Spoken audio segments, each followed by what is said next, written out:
Like say my most competitive, the search term that I'm going after in the search result, which product listings, mine or my competitors, stand out and why.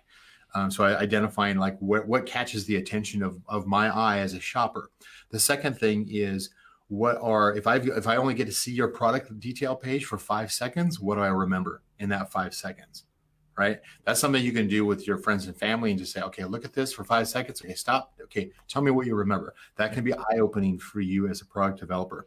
But one of the processes that I created for our agency team is we actually will go out and post these kind of jobs to like micro workers or AMZ, MTurk, for instance, some of these micro worker sites, and we'll get 100 people, and say, it's like, hey, give us your opinion on this. And so we get a much bigger audience that says, okay, what's your feedback of a specific test as far as which product stands out, so that like, oh, my product wasn't even picked, in the top 10 as far as standing out. That's a problem. And then second is nobody remembers in 5 seconds, nobody remembers anything about what I'm trying to say in my product title or my main image.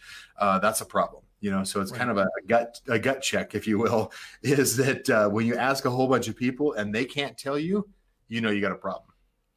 Hey, before we get to number 3, I just noticed a few times, and I just noticed the last comment come in. I'm going to put you against the wall right now. We didn't talk about this before you came on to the podcast. Okay. Do you have a giveaway today? Sorry, Brian. I'll pay for the bloody giveaway. I don't want to put you on the spot. But anyways, do you have a giveaway that we can do at the end of the podcast? Okay, so for everybody who's wanting to know that question, since Norm offered to pay for it, so I can give you my $2,500 per hour coaching. Well, it's coming out of Kelsey's pay because he didn't do it. Tell you what. So let me go ahead and do this. Normally what I do is I do like say one half-hour session. Let me give away, do you know how many people who's on right now? Oh, there's quite a few.